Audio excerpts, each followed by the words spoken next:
You know you're getting older when the people you thought were invincible start disappearing. I'm going to tell you all a little story mixed in with some messages. I had this best friend growing up, inseparable since the time we were like 5 years old. And in this story, we will call him Jake.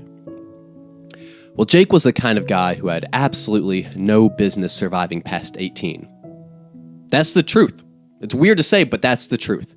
And honestly, I fell into that same category. We'd jump off 3-story balconies, take mystery pills from strangers we found on the street, drive 100 miles per hour during a snowstorm just to prove a point. We once went to a No Whites Allowed party hosted by a pretty sketchy crew just to see what happened. But somehow, he was always fine. We used to call him invincible. Like, if a zombie apocalypse hit, we were hiding behind Jake because somehow we knew Jake would always be fine. And we all have or had people like this in our own lives. Like in middle school, in high school, there was always that guy or group of guys. They'd jump off the roof into a hot tub, snort a mystery powder off the hood of your Mustang, and still show up to school the next morning without even a limp. Yeah, we always thought they were invincible. And more than likely, when you were young, you found these actions, this behavior, funny, entertaining, maybe even appealing. But now, these people, that person, is either dead or completely sober, living a quiet life somewhere. There's really no middle ground. I remember this one night, summer after junior year of high school, Jake and I were sitting in a church parking lot at 3 a.m., drinking warm beer and eating gas station hot dogs. Back when this metabolism could handle anything. Jake looks at me, dead serious, and goes, "You ever think the only reason we're still alive is because we've got some massive purpose, like God must have a plan for us, right?" I said, "Nah, I just think we're too dumb to die." It became the running joke. Anytime something reckless happened and we made it out okay, we'd be like, "Plot armor. God has a plan for us." We thought we were the luckiest, most invincible people in the world.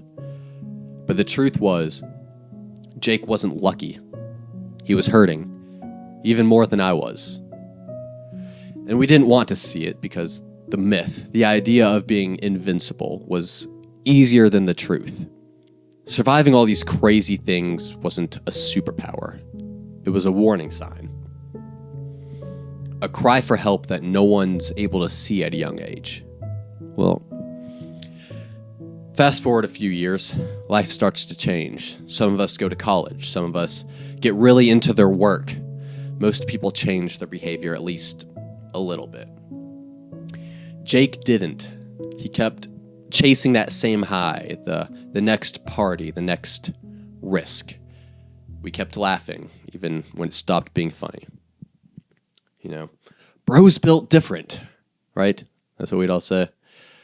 But nah, he was breaking. And none of us really stopped to see it. Until one day, I was out in LA and I got a call from his sister.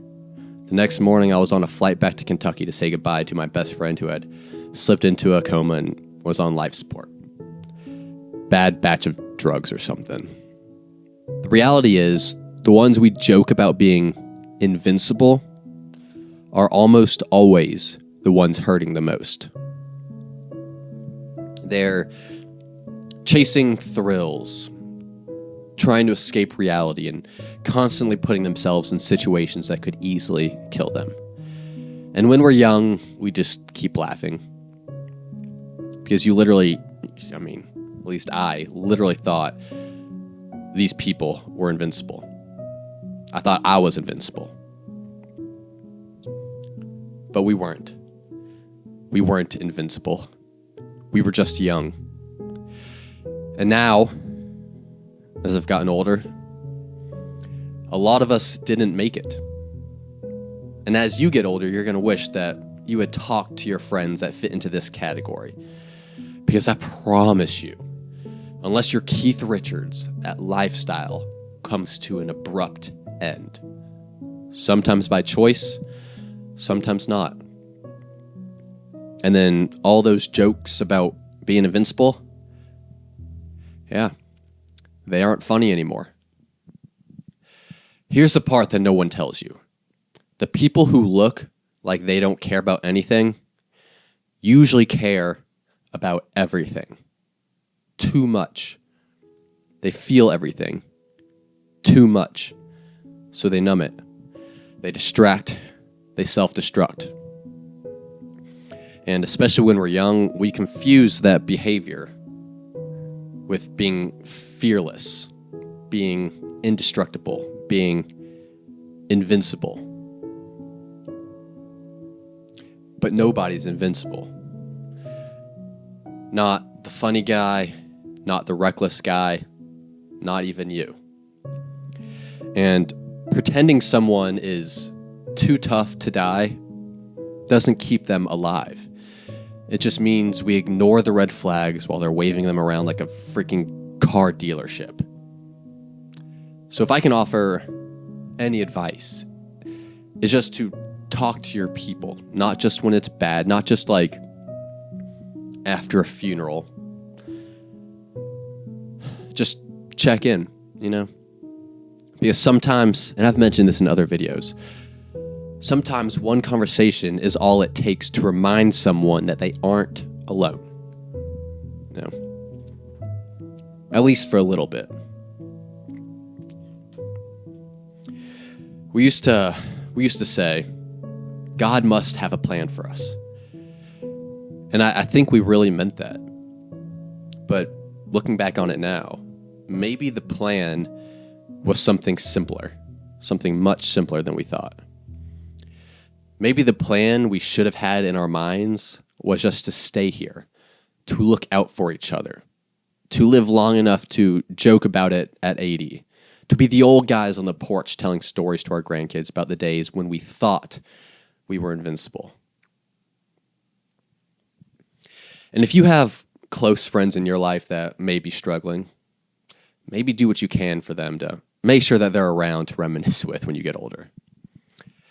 Because not being there for my buddy, when looking back on it, it was so obvious that he needed me, will forever be one of my biggest regrets. Well, sorry for the depressing story, but I'm just really hopeful that these stories, my mistakes, Jake's mistakes, can maybe make someone else's story a little less sad. Anyways, I'm Lou Hawley. As always, thank you so much for watching, and I hope you have an absolutely amazing day.